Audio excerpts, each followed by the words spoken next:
Y ya estamos, Matías, en diálogo con nuestro compañero Abner Vega. Vamos a tener el gustazo de dialogar con él en esta columna que siempre se sostiene los días lunes con nuestros compañeros de Radio Roja, a quien hoy estamos haciendo el reemplazo. Y los saludamos. Abner, ¿estás por ahí? Hola, sí, buenos días, ¿cómo están ustedes? Muy bien, muy bien. ¿Cómo estás vos? Nosotros aquí con sol pleno tomando unos mates, así que más no se puede pedir. Y bueno, esperando para dialogar con vos, a ver, que nos cuentes, que nos hagas un pantallazo de lo que está pasando en nuestra América y poder entrar en diálogo. Sí, acá también hace bastante calor, han sido unos días muy calurosos, anormal en esta época del año, pero tiene que ver también con esto del cambio climático y la intervención del ser humano en los ciclos de la naturaleza. Uh-huh. Así es, por acá estamos en la misma. Y al otro día nos tenemos que poner campera porque pasamos de los 30 grados, Abner, a los 12. Entonces, claro, está complicado. Y bueno, obviamente intuimos que es por esto que decís vos, así que bueno, estado de situación. Ajá. Mira, a mí me gustaría partir comentando un poco acerca de la realidad en el mundo de los tráficos, tanto de armas como de drogas y otras cosas. No sé si les parece comenzar por ahí. Por supuesto, que acá estamos en Argentina con ese tema y el narcotráfico de los diputados y diputadas libertarias. Estamos haciéndonos expertos en ese tema, Abner. Ajá. Mira, lo primero que hay que señalar es que el interés por abordar esto tiene que ver con que Estados Unidos de Norteamérica, en específico, ha venido usando la excusa del tráfico de drogas para preparar una gran ofensiva militar abierta, descarada, en contra de algunos países de Latinoamérica. Los países amenazados han sido México por un lado, pero sobre todo Venezuela y ahora último también Colombia. Uh-huh. Pero es importante decir que el mayor tráfico, por ejemplo, o movimiento al menos de drogas desde Latinoamérica sale en la zona del Caribe, en la zona del Mar Caribe, sale por Colombia y no por Venezuela, porque la excusa principal en contra de Venezuela es que Maduro y otros personeros del gobierno venezolano serían parte de este famoso y nunca bien explicado cártel de los soles. Entonces, ahí hay una primera situación que no se condice con la realidad. Estados Unidos y en particular la DEA han declarado en una gran cantidad de documentos oficiales que la mayor importación de droga de Estados Unidos no es desde Venezuela, sino que al menos por el Caribe sería desde Colombia. Luego, en esto del tráfico de drogas, el Caribe está en segundo plano respecto del Pacífico, porque por donde realmente se transportan muchas toneladas de droga permanentemente en dirección a Estados Unidos de Norteamérica y en dirección a Europa, es por el Pacífico y específicamente de países como Ecuador, por ejemplo.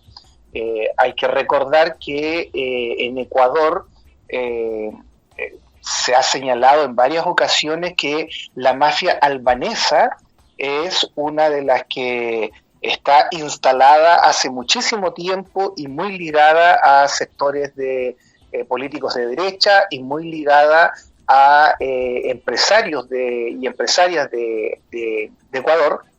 Y entonces, desde Ecuador en realidad es donde está en estos momentos saliendo una cantidad impresionante de drogas, como decía, en dirección a USA y en dirección a Europa. Pero no se queda atrás Perú. Perú también tiene una costa amplia en el Océano Pacífico y por Perú también saldría una cantidad importante de droga. Recordemos que en Perú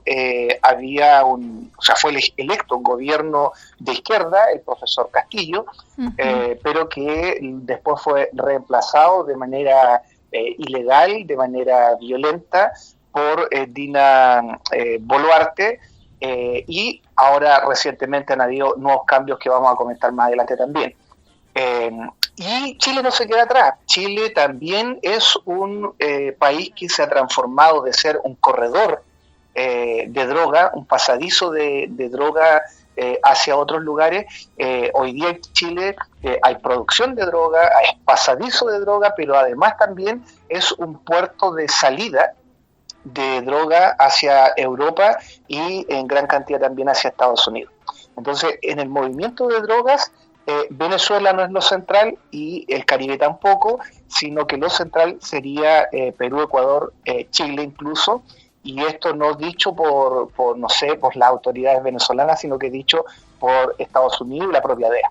Uh-huh. Luego, los países donde se recepciona la droga, los consumidores de droga, ya sabemos que es fundamentalmente Estados Unidos, mucho también en Europa, y en el caso de Estados Unidos hay una cuestión importante, que el porcentaje de dinero que vuelve a Latinoamérica producto de estos movimientos de droga, el porcentaje es bajísimo, es menos de un 10%, más del 90% se queda de este dinero, de estas ganancias, producto de la venta de drogas, se queda en el propio Estados Unidos. Eso ha llevado a que algunos analistas como Jalife, por ejemplo, recientemente hayan dicho de que en realidad quien mueve la droga en Estados Unidos es propio Wall Street. O sea, el empresariado, la economía, es quien realmente mueve la droga en Estados Unidos. Uh-huh.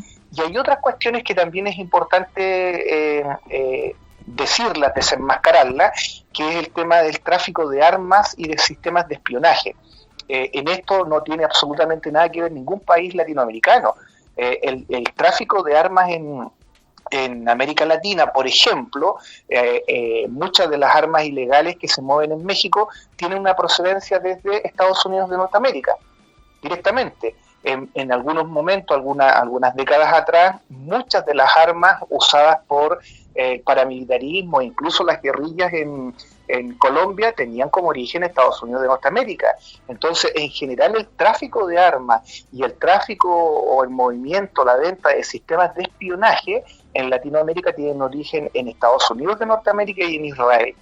Y otro elemento que siempre se utiliza para desestabilizar gobiernos, que es lo de la corrupción. Uh-huh. Bueno, ahí tenemos ejemplos de sobra que la corrupción en realidad no está de manera muy descontrolada en países como los que estamos mencionando, como Venezuela o Colombia, sino que está mucho más descontrolada en países como Paraguay, Argentina, incluso Chile, etcétera. Claro.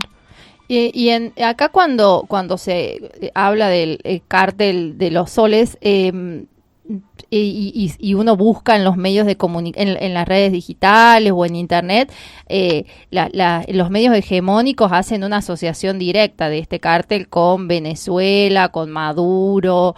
Hay como un viraje de la información muy armado y que se replica hasta en los titulares, en los diferentes portales más leídos de Argentina. Es como que el entramado de los medios hegemónicos es bien claro. Sí, mira, y ahí hay una cuestión muy importante que tal vez es algo reciente, y es que un ex funcionario de Estados Unidos en alguna entrevista ha dicho claramente, ahora recientemente, que el cártel de los soles fue creado por la CIA en los años 90.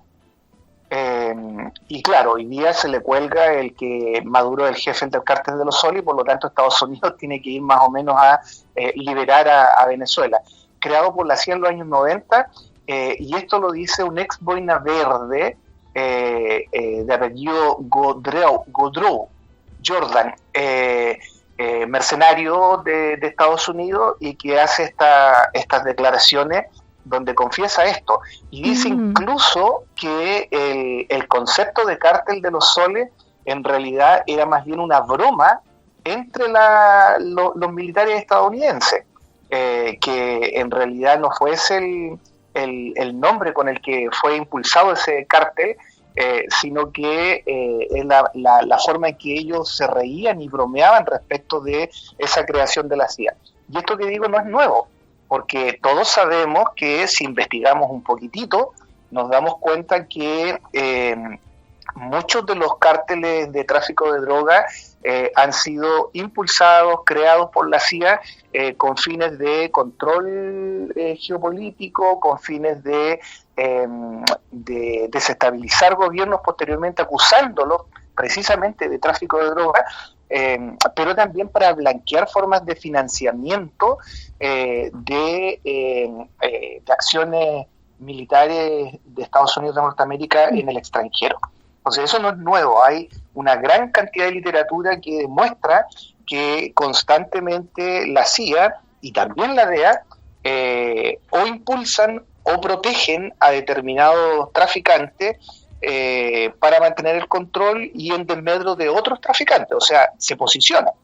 De ahí ese dicho que ya es antiguo entre varios analistas que dicen que el mayor traficante de droga en el mundo es la DEA. En realidad, más que control del tráfico, es traficante mayor. Los coordinadores generales. Claro. Bien. Claro, entonces mira, ahora, ¿por qué era importante mencionar esto al inicio? Yo te decía que para poder comentar cómo ha venido evolucionando la situación de preparación para la guerra de Estados Unidos en el Caribe. Las situaciones de la mayor gravedad, o sea, se han seguido produciendo estos ataques a pequeños barcos en el Mar Caribe, y ya está claro que los afectados no solo han sido ciudadanas venezolanos, que es lo que Estados Unidos ha dicho para justificar internacionalmente estos ataques que no tienen ninguna explicación, ninguna justificación, sino que han sido afectados ciudadanos de otros países, de Trinidad y Tobago, por ahí hubo algunas denuncias, y en particular también de Colombia. Entonces, está clarísimo que el objetivo de Estados Unidos de Norteamérica no es Maduro, que el objetivo de Estados Unidos de Norteamérica no es el control del tráfico de drogas. Está absolutamente claro que es una cuestión mucho mayor, y es lo que yo he venido planteando en análisis anteriores, que tenemos que prepararnos en Latinoamérica, porque el despliegue de distintos elementos que crean las condiciones para la guerra más directa están dados hace tiempo. Mira, yo decía en el último comentario que hice con los compas allá de Argentina, yo decía que hasta el 10 de octubre iba a haber una situación en el mundo de relativa compás de espera, de bajos niveles de violencia, que las guerras iban a estar un poco en calma, y efectivamente fue así, pues se dio esto de el cese al fuego en Gaza, y también hubo una relativa baja de la escalada de ataques que venía teniendo Estados Unidos sobre Latinoamérica, porque Trump estaba interesado en recibir el Premio Nobel de la Paz. Pero fíjate que el Premio Nobel de la Paz se lo dieron en realidad a una ultraderechista de la oposición venezolana. Corina Machado. Finalmente fue entregado a María Corina Machado, efectivamente, que entre otras cosas ha pedido directamente la intervención del ente sionista de Israel y la intervención de Estados Unidos de Norteamérica en Venezuela. O sea, directamente ha pedido la invasión de su propio país por parte de estos entes mundiales guerreristas, sionistas, imperialistas, y le otorgan a ella el Premio Nobel de la Paz. Entonces, no lo ganó Trump como quería, pero lo ganó una gran aliada de él en su política hacia Latinoamérica. Y entonces, posterior a eso, hemos visto cómo el alto al fuego en Gaza ya ha sido violado una cantidad innumerable de veces. Ya van alrededor de 100 nuevos asesinados y asesinadas en Gaza, producto de estas continuas violaciones del alto al fuego por parte del intencionista de Israel, y en el caso de Latinoamérica hemos visto también que se han reiniciado estos misilazos en contra de pequeños barquitos en el Mar Caribe, y esta retórica belicista de Trump, y de Marco Rubio, en fin, de retomar la preparación de la invasión, porque ese es un riesgo real hoy día de que pueda haber desembarco de tropas en algún punto de Latinoamérica. Y entonces se ha seguido incrementando ya estos 8 barcos de guerra, más un submarino, más 6.500 tropas. Esto ya ha quedado en el pasado y ha ido aumentándose la cantidad de tropas en preparación para un eventual ataque a Venezuela, y se ha ido incrementando la cantidad de barcos y aviones que están implicados en estas maniobras. Han habido vuelos sobre el territorio aéreo de Venezuela, descaradamente, y se dice que son pruebas para ver la reacción de Venezuela. Y ahora viene un segundo elemento, que serían esta preparación de acciones de falsa bandera, de operaciones de falsa bandera, donde eventualmente la propia CIA generaría algunas acciones de guerra para después culpar o a Venezuela o a Colombia, porque cada vez queda más claro que también el objetivo es Colombia, no es solamente Venezuela en sí. Por ejemplo, hoy día Trump ha venido señalando a Petro directamente, lo mismo que hizo con Maduro como jefe del cártel de los Soles. Ahora dice que Petro es el que lidera tráfico de droga en Colombia. Entonces se han venido preparando todas estas condiciones, nuevamente han aumentado los movimientos militares, tanto en Panamá como en Puerto Rico, en fin, preparándose para atacar algunos territorios de Latinoamérica. Van armando el escenario y en ello el rol de los medios de comunicación siempre, de los medios hegemónicos siempre presente, ¿verdad? Claro, ahí hay un combate, una guerra, porque estas son guerras híbridas, estas no son guerras a la antigua, que es solamente el enfrentamiento entre soldados de dos bandos o entre maquinarias de guerra de dos bandos. Las guerras híbridas tienen como característica que se libran en el plano económico, diplomático, cultural, psicológico, en fin.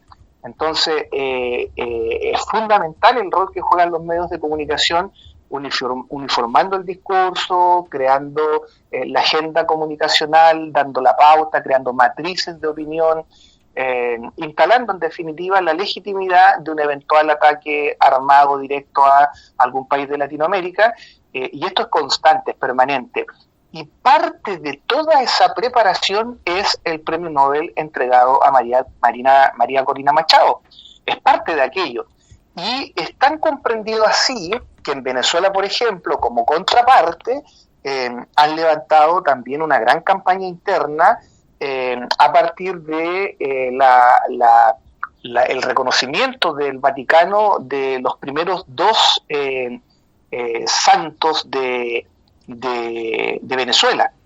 Entonces se produce esta guerra en los medios de comunicación, donde por un lado Estados Unidos posiciona el discurso guerrerista, pro invasión, pro imperialista de María Corina Machado, pero también el gobierno de Venezuela lo trata de contrarrestar con una gran fiesta nacional a raíz de estos dos, este médico de los pobres y esta religiosa, que son incorporados como santos de la Iglesia Católica.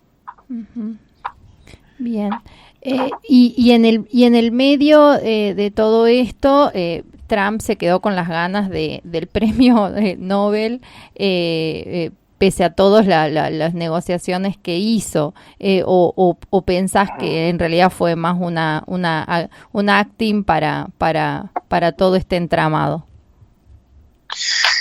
Me da la impresión de que tiene que ver con los tiempos, me da la impresión de que la postulación de Trump estuvo a tiempo para ser considerado y más bien pudiera ser que recibiera el Premio Nobel de la Paz el próximo año.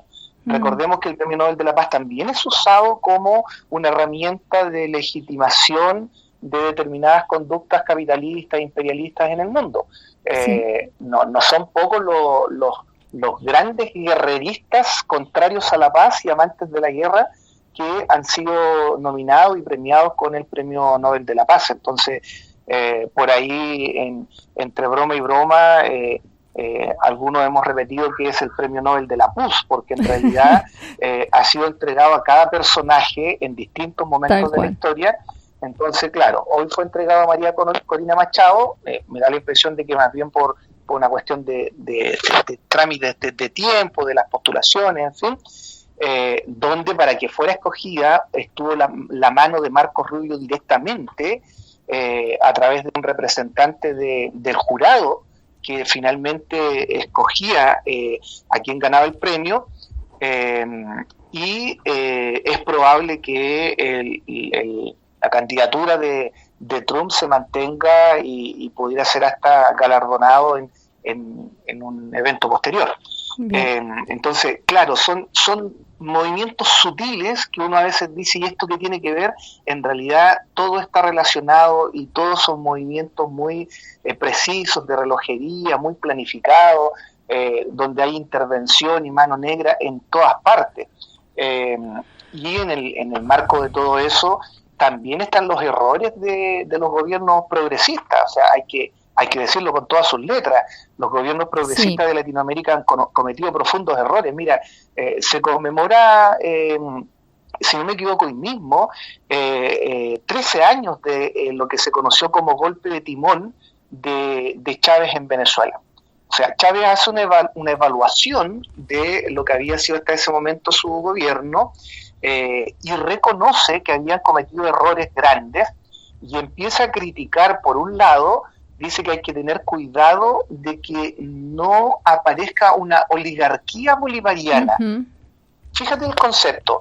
Y años después tenemos que algunos funcionarios de Venezuela han defendido un concepto tan absurdo como el de burguesía revolucionaria. Entonces, esta acusación que a veces se hace desde algunos sectores de la boliburguesía o de los acomodados o los apitutados, como decimos en Chile, dentro del proceso de revolución bolivariana, es real. Es real, o sea, Chávez lo advirtió porque se venía produciendo, pero después de eso se ha venido profundizando. Entonces, un error tremendo es no haber dado cuenta de todos aquellos sectores acomodados, de derecha, conservadores, que se han ido incorporando al gobierno en Venezuela y, por supuesto, haciendo variar los objetivos iniciales de ese proceso de transformaciones. Entonces, este golpe de timón es fundamental recordarlo, porque además tiene que ver específicamente cuando Chávez dice que el futuro en Venezuela es comuna o nada. Entonces, frente a la burocratización del proceso, frente a la derechización del proceso, incluso hoy día hay quienes sostienen que hay muchos elementos neoliberales incorporados en el proceso de Venezuela. Es fundamental recordar esto de comuna o nada. Y bueno, felizmente, a raíz de esta amenaza directa de los últimos años de Estados Unidos a Venezuela, felizmente hemos visto que hay una profundización del rol, de la importancia que tienen las comunas. Es una cuestión estratégica, fundamental, que las comunas vayan teniendo un mayor peso que la burocracia estatal para que se produzca una verdadera descentralización. Entonces, eso contrapesa los errores económicos o las apuestas económicas más neoliberales del gobierno de Maduro. También hay, desde el gobierno, desde el Estado, fortalecer la creación y la importancia de las comunas, lo que ha llevado a que hoy día más del 90% de la producción alimenticia y del consumo en Venezuela sea local, sea propio de Venezuela, y que hoy día esté prácticamente cubierto el total de necesidades alimenticias de la población. Esos son logros muy, muy importantes y que tienen que ver, en medio de las contradicciones, con el fortalecimiento de las comunas y de la producción agrícola local, etcétera, para salir un poco de la dependencia de los hidrocarburos. Uh-huh. Y ahí también otro elemento importantísimo ha sido que la respuesta frente a esta amenaza de Estados Unidos ha sido la movilización de la sociedad. Más de 8 millones de personas hoy día son milicianos dispuestos a defender Venezuela de cualquier ofensiva, y en los últimos días, la última semana, hemos visto ejercicios reales, ejercicios importantes de preparación para la defensa, donde han estado participando una gran cantidad de milicianos y milicianas en conjunto con Fuerzas Armadas y Policía. Entonces, hay un avance en ese sentido que es importante y una preparación real para lo que eventualmente pudiera suceder. Y en el caso de Colombia, también ha habido una reacción importante en dos sentidos. Por un lado, los jefes militares han declarado que no van a aceptar este tipo de injerencia de Estados Unidos en Colombia, y por otro lado han habido movilizaciones de tropas hacia zonas, por ejemplo, fronterizas con Venezuela. O sea, hay una reacción concreta, real, de preparación para eventuales ataques de parte de Venezuela y de parte de Colombia, lo cual dice de que tendrían suficientes elementos de inteligencia para pensar de que las amenazas son reales, que no es solamente una cuestión de, ¿cómo se llama?, como para presentarlo mediáticamente, uh-huh, sino que es real. Y Petro, por ejemplo, ha dicho claramente, ha dicho que la situación en el Mar Caribe, esto está entre comillas, la situación en el Mar Caribe no tiene ninguna relación con el fentanilo, que es la excusa con respecto a los ataques a México iniciales. Lo que Estados Unidos está demostrando es el deseo de apoderarse del petróleo de Venezuela y Guyana. Uh-huh. Por ahí está un poco entonces la realidad. Y agrega Petro, dice, la codicia por el petróleo está detrás de los bombardeos con misiles contra pescadores. He hecho un llamado a todos los abogados defensores de los derechos humanos para que nos ayuden a presentar demandas y quejas a nivel internacional. O sea, hay respuesta desde Latinoamérica, respuesta de guerra híbrida frente a ataques de guerra híbrida. Uh-huh. Y en esto también Trump en su propio país viene siendo asediado por un amplio sector de la sociedad que en estas semanas estuvimos en los últimos días viendo multitudinarias movilizaciones en todas las ciudades en repudio a las políticas de Trump adentro y afuera del país, con un lema como no a la monarquía o cosas así. O sea que el escenario viene siendo muy, muy complejo también para Trump. Exactamente. Uh-huh. Exactamente, lo que pasa es que hay dos fracciones distintas, dos grupos distintos del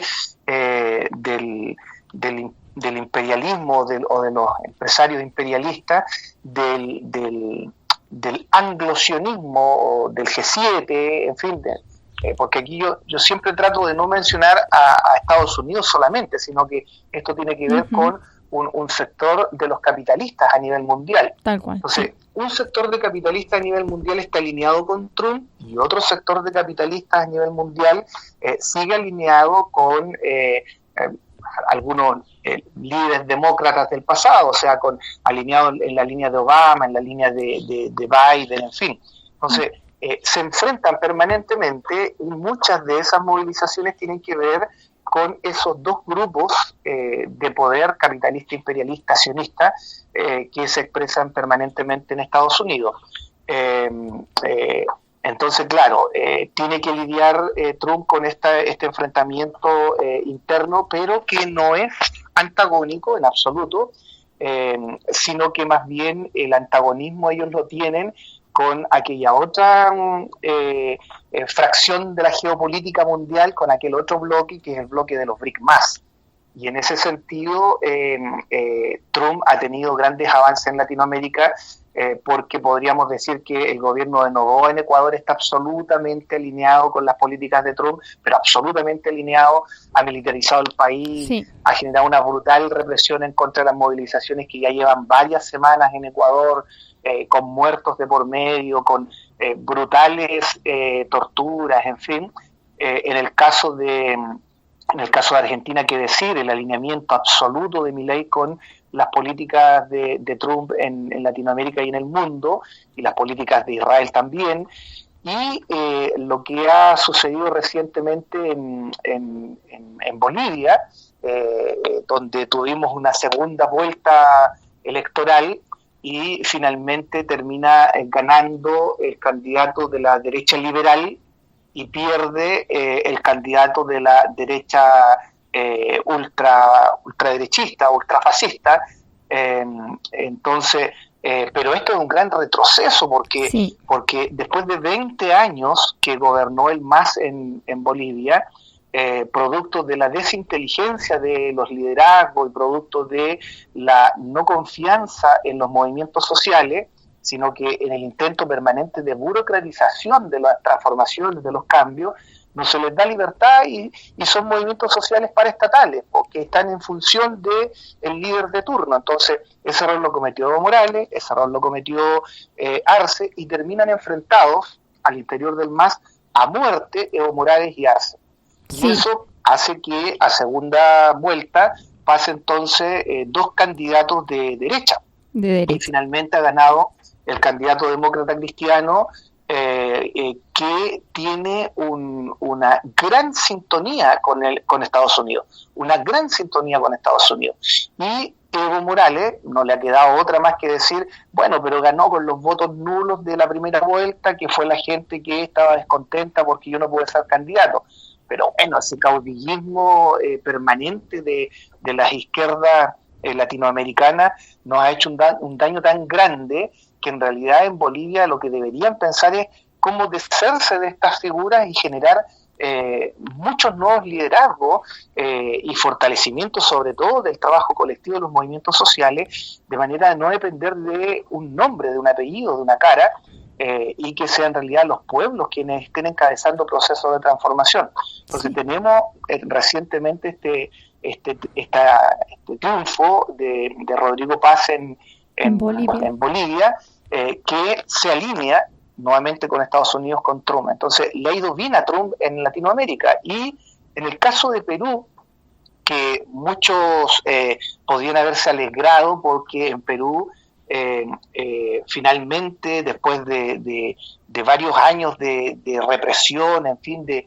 Dina Balearte, como le decían allá, sí, entonces finalmente logra el Congreso provocar la vacancia de la presidencia, sacan a Dina Boluarte de la presidencia, pero bueno, asume un presidente que también es de derecha, que también es pro Estados Unidos y que además está acusado, entre otras cosas, de violación, o sea, de corrupción y violación. Sí. Entonces, tampoco en Perú podríamos decir que hay un avance popular o de los sectores populares producto de este cambio de gobierno. Más bien se continúa y se profundiza la misma línea antipopular de Dina Boluarte. Sí, así es. Y ahí, escuchándote con atención, recordaba ahí que incluso el vice de Paz en Bolivia es un ex policía, Edman Lara. Así que es un combo ahí bastante complejo. Así es. Y en esto que decías vos, iba pensando en Perú, el presidente que ha sido denunciado por violación, que en sus redes digitales tiene cuentas, sigue a cuentas bastante censuradas. Allí estuvieron los movimientos feministas poniendo el ojo. También en esto que decías vos de esta avanzada conservadora en Venezuela, que ya lo venía marcando el mismísimo Maduro, los feminismos en Latinoamérica también lo han venido marcando. Por ejemplo, en Argentina, cuando los feminismos le marcaban al peronismo que dio la apertura para que Milei estuviese ahora en el poder, se acusaba al movimiento feminista de pasarse 20 pueblos, 30 pueblos, porque le marcaban al gobierno supuestamente más progre de la historia argentina los errores. Lo cierto es que si no hay mirada crítica y si los estados que se presentan como progresistas, aunque bueno, lo dudamos, por lo menos en estos lares argentinos, no hay mirada crítica, no hay apertura a la escucha al pueblo, la situación empieza a tornarse compleja. Y el ejemplo más claro es el que vos relatabas en Bolivia, con Arce, con Morales disputándose cual machotes el poder y perdiéndolo, por supuesto, porque no dan la apertura a la incorporación de otros liderazgos, a la escucha atenta de lo que el pueblo boliviano les iba marcando. Claro, efectivamente, los gobiernos reformistas o progresistas que comenzaron a aparecer en Latinoamérica en décadas anteriores partieron absolutamente mal, porque fueron llevados al gobierno por los sectores populares, pero gobernaron en alianza estrecha, cogobernaron con la derecha, es lo que hizo Lula en Brasil, es lo que hizo Correa en Ecuador, en fin. Sí. Entonces, en términos políticos y en términos económicos, fueron cogobiernos con la derecha. Es lo mismo que en Chile hizo la Concertación de Partidos por la Democracia, que cogobernó con el pinochetismo durante casi 30 años, y la consecuencia de eso es que finalmente la que se fortalece es la derecha, la que se fortalece es la ultraderecha incluso. Entonces, y lo mismo respecto del protagonismo de los sectores populares, o sea, el protagonismo va a estar en los movimientos sociales, en los sectores populares, o el protagonismo va a estar en la burocracia, en las autoridades del Estado, en fin, en el reparto de las cuotas de poder, de los puestos de trabajo, etcétera.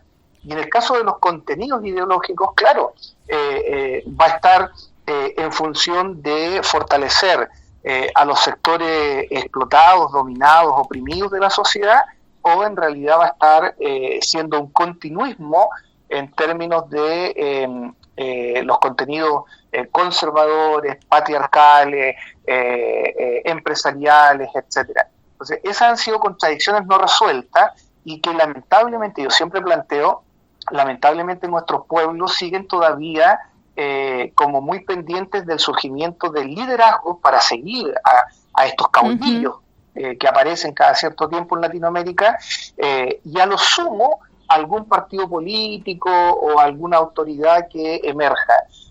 Pero nos ha costado que los pueblos levantemos apuestas autónomas, independientes, con capacidades políticas propias, que no se dependa ni de las ONG, que ya hemos visto cómo están infiltradas y financiadas por la USAID o la NED y por lo tanto la CIA, y que no se dependa tampoco de los gobiernos, de los estados, cuando se accede a partes del Estado, sino que se mantengan autónomos y que mantengan sus principios y sus objetivos de manera clara, contundente y coherente. Bien, bueno, la verdad que un gusto escucharte, Abner. Se nos ha pasado volando estos minutos en diálogo con vos. Seguiríamos rato largo porque son temas que nos interesan un montón, pero ya habrá oportunidad en Enredando las Mañanas para continuar este diálogo. Muchas gracias por este tiempo.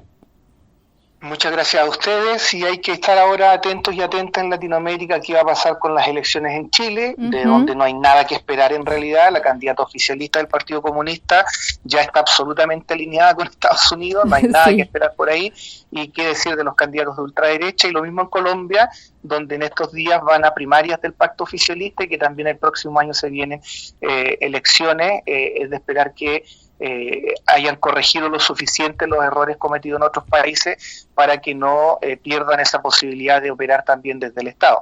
Pero fundamentalmente la apuesta tiene que ser a fortalecer los movimientos populares, movimientos sociales, autónomos, independientes, autogestionados por la base, en fin.